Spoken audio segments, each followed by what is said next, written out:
నేను కాలేజీలు చదివే టైంలో, డిగ్రీ టైంలో రష్యా దెబ్బతిన్నాను 92 ఆ టైంలో.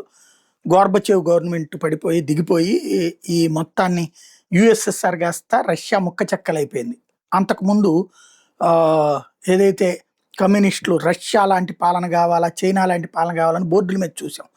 ఆ తర్వాత రష్యా ముక్క చెక్కలైపోయింది అన్నది ఆ రోజున పేపర్లలో చదివేవాళ్ళం అనమాట. ఇవాళ అలాంటి రష్యా ఇన్నేళ్ల తర్వాత 92 టు 2002, 2002 టు 12, 12, 22 దాదాపు 34 సంవత్సరాల తర్వాతన పుతిన్ ఆనాటి నుండి పడిన కష్టానికి ఇప్పుడు ఫలితం దక్కుతోంది.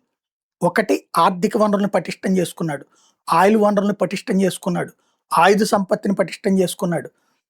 ఆ పైన ఇప్పుడు మైనింగ్ పటిష్టం చేసుకున్నాడు, వ్యాపార వాణిజ్యపరంగా పటిష్టం చేసుకుని అప్పుడు దెబ్బ కొట్టుతున్నాడు. ఈ దెబ్బ కొట్టేటటువంటి సందర్భంలో ఉక్రెయిన్ పెట్టి అమెరికా చేసిన ప్రయత్నాన్ని రివర్స్లో కొట్టాడు.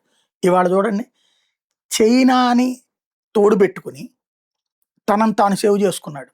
అదే సందర్భంలో ఆయిల్ భారత్కి అమ్ముకుని బాగు చేసుకున్నాడు. ప్రాబ్లం రాకుండా చూసుకున్నాడు. అమెరికా సృష్టించిన సంక్షోభాన్ని గత 4 ఏళ్ల నుంచి కాపాడుకుంటూ వచ్చాడు తన దేశాన్ని. అదే సందర్భంలో అమెరికా శత్రుత్వం పెట్టుకోకుండా మిత్రత్వంతో ఉంటూనే వాళ్ళ డబుల్ గేమ్కి ఇతను డబుల్ గేమ్లు ఆడుతూ వచ్చాడు. ఫైనల్గా ఇప్పుడు ఏం జరిగింది? రష్యా టైం వచ్చింది. రష్యా రోజుకి మిలియన్ల డాలర్ల డబ్బులు సంపాదిస్తుంది, ఆయిల్ విపరీతంగా అమ్ముతోంది, దాంతో భారీగా డబ్బులు సంపాదిస్తుంది. ఇదే సందర్భంలో ఇప్పుడు అమెరికా అధ్యక్షుడు వచ్చేటప్పటికి గల్ఫ్ దేశాల ఆదరణ కోల్పోయాడు. గల్ఫ్ దేశాలకి పైన అమెరికా నమ్మడానికి ఏమీ లేదు. అమెరికా ఇచ్చిన ఎయిర్ డిఫెన్స్ సిస్టమ్స్తోనే ఫెయిల్ అయినాయి, ఇప్పుడు దెబ్బతిన్నాయి.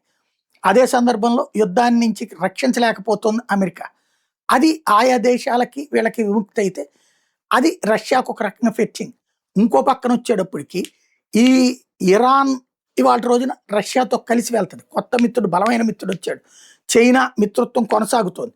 రాబోయేటటువంటి రోజుల్లో నాటోతో ఓ పక్కన ట్రంప్ వివేదిస్తున్నాడు. నాటో నుంచి యుద్ధానికి రమ్మంటే రాలేదు, దాంతో నాటో నుంచి బయటికి వెళ్ళిపోతానంటున్నాడు ట్రంప్. అదే జరిగితే నాటో దేశాలు వచ్చి ఇప్పుడు రష్యాతో చేరిపోవడానికి కొన్ని దేశాలు సిద్ధపడుతున్నాయి. ఇది రష్యా సాధించిన విజయాలు.